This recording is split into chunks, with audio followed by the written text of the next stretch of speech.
Dear friends, मैं हूं doctor शोभा गर्ग और आज मैं आपको AMH टेस्ट के बारे में बताऊंगी। बहुत सारे लोग ये जानना चाहते हैं कि AMH टेस्ट क्या होता है, ये क्यों किया जाता है और ये क्या बताता है।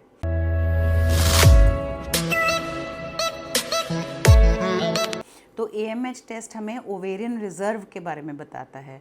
ओवेरियन रिज़र्व का मतलब क्या है कि जो भी कोई औरत है, फीमेल है, वो जन्म के समय अपने अंडदानियों में निश्चित संख्या अंडों की लेकर जन्म लेते हैं। पूरी ज़िंदगी उनको उन्हीं सेल में से अंडे बना बना कर वो सेल्स ख़त्म होते जाते हैं और एक टाइम आ जाता है जब उनके मेनोपॉज हो जाता है। तो जब मेनोपॉज से पहले वाली स्टेज होती है तो उस टाइम पे AMH बहुत ही ज़्यादा कम हो जाता है।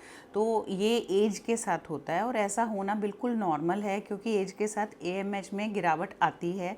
लेडीज़ के अंडों की संख्या और उनकी गुणवत्ता यानी कि उनकी क्वालिटी में गिरावट आती है। इसीलिए हम सभी औरतों को बार बार अपील करते हैं कि आप सही समय पर प्रेग्नेंट होइए। आप प्रेगनेंसी को सबसे लेट करने का, यानी कि जैसे करियर को पहले चूज़ कर लिया कि पहले हम अपना करियर बना लें और बाद में हम बच्चा ले लेंगे, तो बहुत लोगों को नॉलेज ना होने के कारण वो सीधा 40 ईयर की एज में आते हैं हमारे पास प्रेगनेंसी लेने के लिए।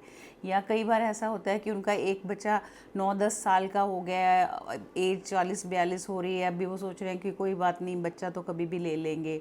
पर ऐसा नहीं है। AMH आपका जितनी एज बढ़ती जाएगी उतना आपका AMH गिरता जाएगा, और जितना आपका AMH गिरता जाएगा उतनी आपकी इनफर्टिलिटी की संभावना बढ़ेगी, उतना आपका मिसकैरेज होने का चांस बढ़ेगा। अभी रिसेंटली मेरे एक पेशेंट थे, उनके बेटा हुआ था ट्रीटमेंट से। उनको हमने अंडा बनने की दवाई दी थी, उनके अंडा नहीं बनता था, उससे उनको बच्चा हो गया था और ये बच्चा अब 11 साल का हो गया है। तो उसके बाद उन्होंने अब जाके प्लान की प्रेगनेंसी। अब इनकी उम्र 41 हो गई थी, तो 41 एज पे जब उन्होंने बच्चा लिया तो बच्चे की हार्ट बीट वगैरह आ गई, मगर चौथे महीने जब हमने उनका एंटी स्कैन और ड्यूल मार्कर किया तो वो हाई रिस्क शो कर रहा था। फिर हमने उनका एमनियोसेंटेसिस किया, तो एमनियोसेंटेसिस में पाया कि बच्चे में डाउन सिंड्रोम है, तो फिर उनको एबॉर्शन करवाना पड़ा। तो इसका मतलब ये है कि AMH जितना कम होता जाएगा, एज जितनी बढ़ती जाएगी, उतना ही आपकी फर्टिलिटी के चांस कम होते जाएंगे और एक हेल्दी बेबी मिलने के चांस आपके कम होते जाएंगे।